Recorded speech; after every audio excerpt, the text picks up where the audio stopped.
Bonjour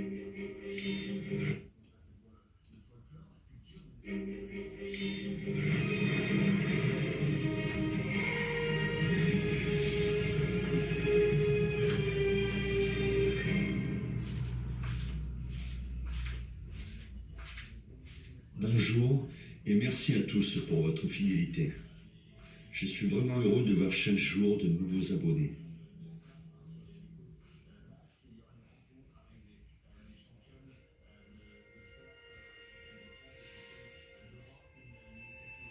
J'aimerais vous parler de Chico Xavier, le plus célèbre médium brésilien du XXe siècle. Il a écrit pas moins de 468 livres sur le thème du bien-être et de la spiritualité, sous le contrôle d'entités avec lesquelles il était en contact. En d'autres termes, toutes ces œuvres ont été écrites par des esprits via l'écriture automatique et on comptabilisera plus de 50 millions de ventes. Mais le plus étrange, c'est le message qu'il légua à l'humanité, incluant une date précise, celle du 20 juillet 2019. Avant de vous en dire plus, observons de plus près ce personnage mystérieux. Chico Xavier est né le 2 avril 1910 au Brésil, à Pedro Leopoldo, au sein d'une famille très modeste. À l'âge de 5 ans, Chico perd sa mère et se retrouve peu après confronté à des phénomènes étranges. Il commence à entendre des voix. Chico raconte à son entourage et de manière récurrente toutes ses communications avec l'au-delà. Mais son père finit par en être agacé et projette d'envoyer son fils dans un hôpital psychiatrique. Le curé du coin, qui s'est longuement entretenu avec Chico et qui pense que cet enfant est possédé par le diable, dissuade néanmoins le père de faire cette bêtise. L'homme désemparé trouve alors une autre solution. Il envoie son garçon âgé de 9 ans au travail, dans une usine textile proche du domicile. Chico a très peu de temps libre. Il doit alterner entre l'école et le travail. De plus, son père le place chez sa marraine, car à la maison, il a du mal à gérer ses 9 enfants. La marraine de Chico se révèle effroyable et bosse au petit gosse chaque jour, afin de faire sortir le démon qui sommeille en lui.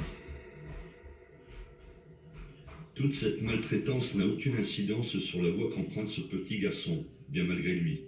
Et au contraire, ses contacts avec le monde invisible s'accélèrent de jour en jour. D'ailleurs, à 12 ans, il commence à se faire remarquer à l'école et bouleverse son institutrice. Il obtient les honneurs pour un exposé d'une qualité exceptionnelle. Mais celui-ci déclare par souci d'honnêteté qu'il n'est pas l'auteur de ce travail fourni, que tous ses écrits lui ont été soufflés par un défunt. En 1927, le père de Chico se rapproche d'un groupe spirit de la région pour soigner l'une de ses filles atteinte de délire obsessionnel. Face à la guérison de celle-ci, les Xavier et quelques proches ouvrent dans la ville leur propre centre de spiritisme. En 1931, Chico, âgé de 21 ans, rencontre pour la première fois son guide spirituel, un esprit sous la forme d'un être athlétique prénommé Emmanuel. Cette entité raconte au jeune homme toutes ses vies antérieures, dont celle d'un contemporain de Jésus. Il lui demande de se consacrer corps et âme à la médiumnité, et pour le rassurer, il lui précise qu'il sera toujours à ses côtés pour l'aider, qu'il filtrera ses rencontres avec l'au-delà, et qu'il produira lui-même des ouvrages en guidant sa main. Chico accepte fébrilement. En juillet 1932, Chico publie son premier livre psychographié, un recueil d'environ 60 poèmes signés de la main de grands poètes disparus. Cet ouvrage connaît un franc succès, et dans le pays on ne parle que du médium. D'ailleurs, sa notoriété dépasse même les frontières. Mais comment un tel individu, si peu cultivé, peut-il écrire de la sorte, à la manière d'écrivains qu'il ne connaît certainement pas? Tout le monde s'interroge. Le temps passe et Chico écrit livre sur livre, dicté par des êtres désincarnés. Un bon nombre de ses œuvres deviennent des best-sellers, mais il ne vit qu'avec son maigre salaire d'employé au ministère de l'Agriculture. La totalité de ses droits d'auteur sont reversés à des associations caritatives dont il est le parrain. Des gens venus des 4 coins du pays, scientifiques, experts, journalistes, médecins, défilent chez le médium afin de démasquer un imposteur qui séduit un public de plus en plus large.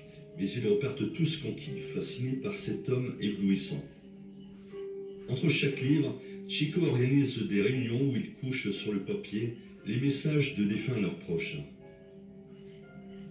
Il écrira ainsi des milliers de lettres, dont certaines dans des langues qu'il ne connaît pas. Un message disculpera un individu de meurtre et d'autres communications bardées de détails précis seront authentifiées par des scientifiques des années après. La NASA n'est pas en reste. Cette agence spatiale qui bûche sur des projets scientifiques dont l'objectif est de détecter des civilisations extraterrestres avancées présentes dans d'autres systèmes solaires s'intéresse aux dons psychiques de Chico Xavier et envoie Paul Kehl, l'un de ses meilleurs ingénieurs. Le chercheur reste auprès de Chico durant 6 jours afin de l'étudier en plein travail et quantifie à l'aide d'appareils de mesure sophistiqués l'aura spirituelle de ce dernier à plus de 10 mètres, alors que chez la plupart des médiums, ce rayonnement ne dépasse pas les quelques centimètres. Cet événement a été rapporté dans le grand journal O Estado de Sao Paulo en 1978. Chico s'illustre également avec ses facultés à prévoir l'avenir. En 1971, lors d'une émission télévisée, il parle de transplantation cardiaque et précise que les chercheurs seront confrontés durant de longues années au problème du rejet. Il demande à ces derniers de se focaliser sur les organes plastiques. Or, en 2013, une équipe de l'hôpital Georges Pompidou à Paris implantera avec succès un cœur artificiel en plastique chez un patient souffrant d'une grave insuffisance cardiaque. Ce sera une première mondiale. Chico prédit la découverte de grandes réserves de pétrole dans les fonds marins de son pays, avec la montée en puissance de l'entreprise Petrobras en charge du forage. Effectivement, le Brésil augmentera sensiblement son rang dans le classement des plus importants producteurs de pétrole de la planète. De plus, l'entreprise citée figurera parmi les 15 plus grandes entreprises pétrolières mondiales jusqu'en 2014. Chico Xavier, qui rêvait de rendre l'âme un jour de fête, verra son vœu s'exaucer, puisqu'il décédera à l'âge de 92 ans le 30 juin 2002, le soir où le Brésil obtient son 5e titre de champion du monde de football.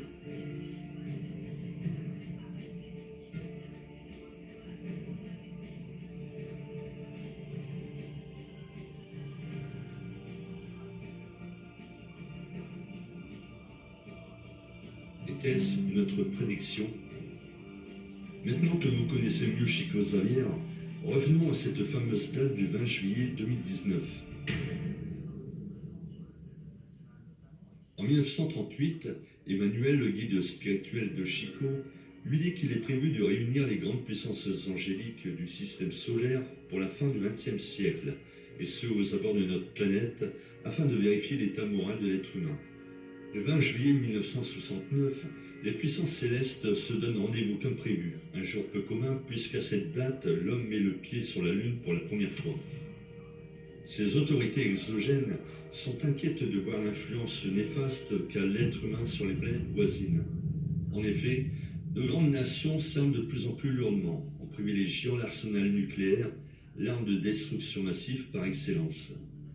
Cela n'est pas tolérable pour les civilisations environnantes, car nos dérives portent atteinte à leur propre équilibre. Ils ont dû intervenir chez nous à plusieurs reprises, afin de rectifier nos erreurs.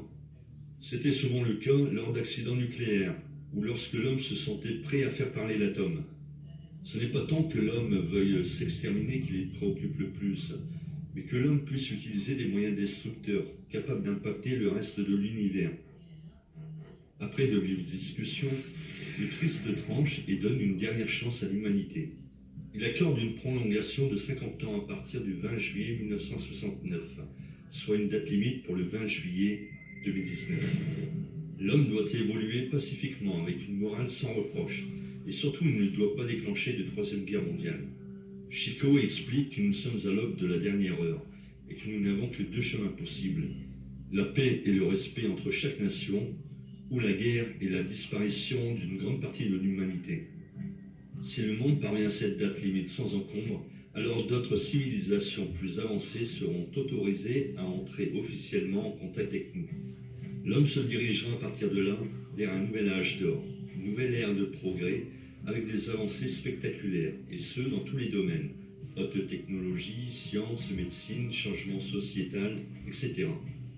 A contrario, si l'homme choisit la pire des options, alors il subira les foudres de la nature et devra faire face à tout type de cataclysme naturel, avec pour conséquence la raréfaction de ressources vitales et l'extermination en masse de l'être humain. D'après Chico, l'hémisphère nord sera la principale zone touchée. En résumé, l'homme pourrait bien, d'ici peu, faire son premier contact officiel avec d'autres civilisations extraterrestres. Celles-ci nous apporteraient de nouvelles avancées technologiques, de nouvelles idées et transformeraient la perception de réalité dans laquelle nous vivons. À l'heure actuelle, le processus de divulgation est en marche et toutes les nations s'y préparent. D'ailleurs, les